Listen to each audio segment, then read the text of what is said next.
Hey folks, good afternoon. Happy Monday. Welcome to the Digital Weather Desk powered by Century Next Bank. I'm Jared Floyd. Starting off the work week, pretty quiet, rather warm, a little on the foggy side in a lot of areas.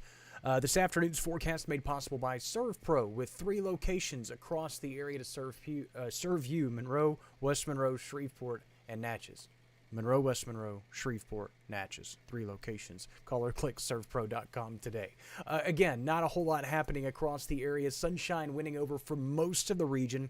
But again, fog continues to, and low clouds continue to blanket some parts of the deep south. Really, most of that is generally to our west. Hello, nephew Cooper on YouTube. I guess you're not at school today either. None of these kids are at school on a Monday. I know I believe it's an in-service day or something like that. Most of them go back tomorrow.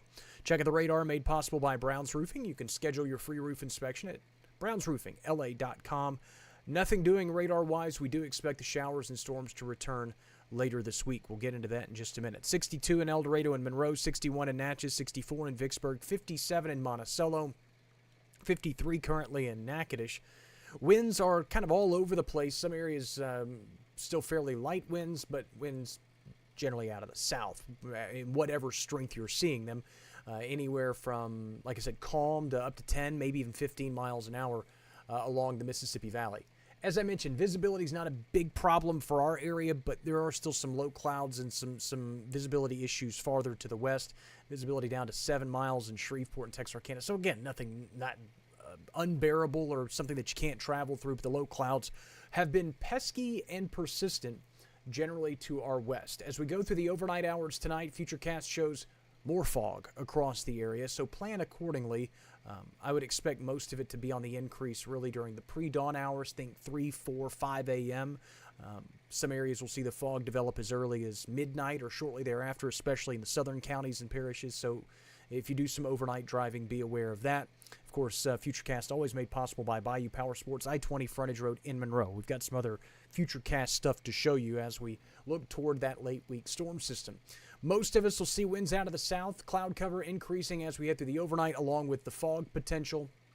Late tomorrow, a weak cold front passes through the area. It is not a dramatic boundary, but it will pass through, bringing some slightly cooler temperatures for Wednesday. Again, most of us seeing daytime highs fall a few degrees at best as that boundary moves through. Most of us, some of us in the southern counties and parishes won't see that much of a change at all. Expect showers and thunderstorms to increase across the area, mainly during the daytime hours on Friday. In fact, I'm going to go back just a few seconds and put another pause in here. As you can see, the lead disturbance as we get into the daytime hours on Thursday. So I'm going to play this whole graphic all over for you again. Meant to put a pause in there where there wasn't one. So we'll put the pause in there and we'll show the whole thing again. As I mentioned, winds out of the south, fog, clouds tonight. Weak boundary passes through the area late tomorrow. Most of us continue with the cloud cover through the day on Wednesday. Lead disturbance of this big storm system brings the potential for scattered showers and storms, mainly to our north as we go through Thursday afternoon, Thursday evening. As we look at the upper level map in just a minute, again, keep in mind that the main lead disturbance really bypasses us to the north and west. It gives a window of opportunity maybe for the ArkLaTex and points northwestward to see severe weather potential, and then that'll eventually translate northeastward into the mid-Mississippi Valley. And you can see that's what all that stuff is severe storm or strong storm potential Thursday afternoon, Thursday evening. But again, it's most important to focus on the fact that lead disturbance really brings the bulk of the rain and thunderstorm activity to our north.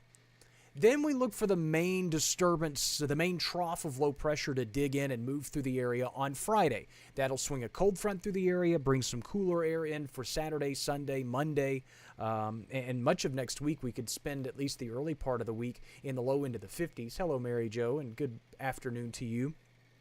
But it could also bring a window of opportunity for strong storm potential late morning into early afternoon on Friday. Obviously, you can see this development along and ahead of the boundary, some fairly potent thunderstorms. Now, there's a few different things happening here. One, the main trough of low pressure is moving through.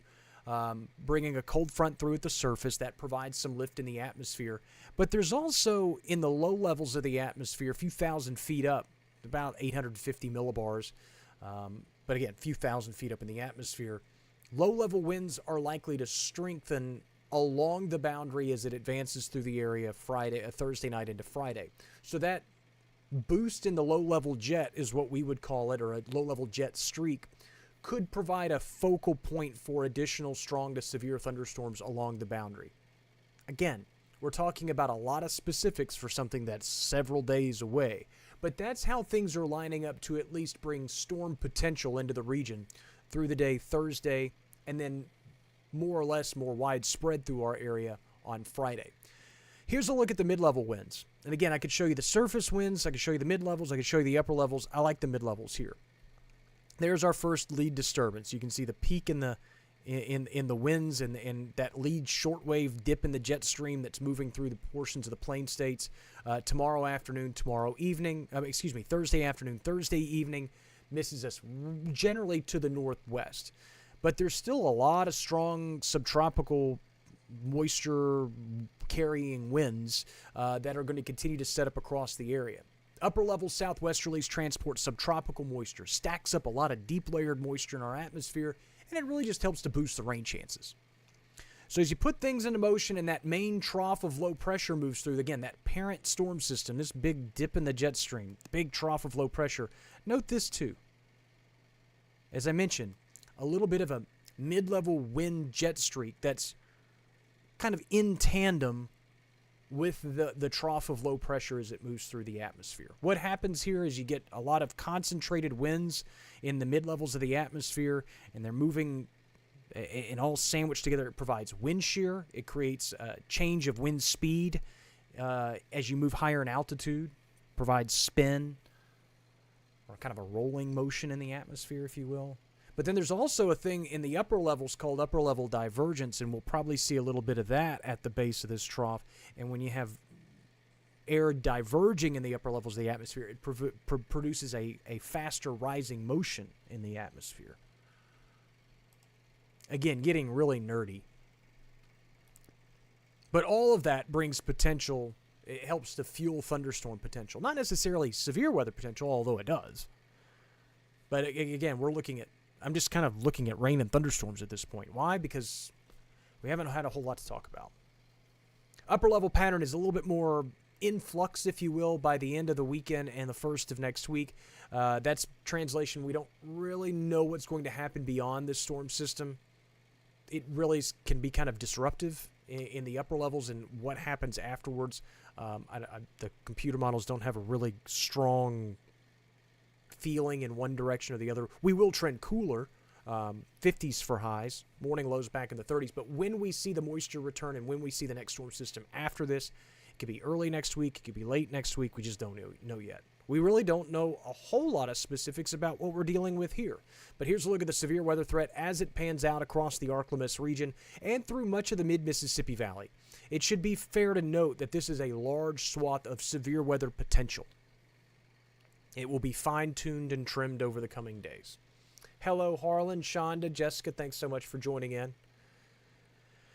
All modes of severe weather seem possible at this point. Damaging winds, hail, tornadoes, periods of heavy rain. But we'll fine-tune this entire forecast, especially when we get the better idea of where those stronger wind streaks set up in the atmosphere, where the upper-level disturbances set up, when the main trough of low pressure moves through, the timing of the cold front in conjunction with the most favorable environment, warm, humid conditions through the afternoon. All of that has to kind of work together in a sense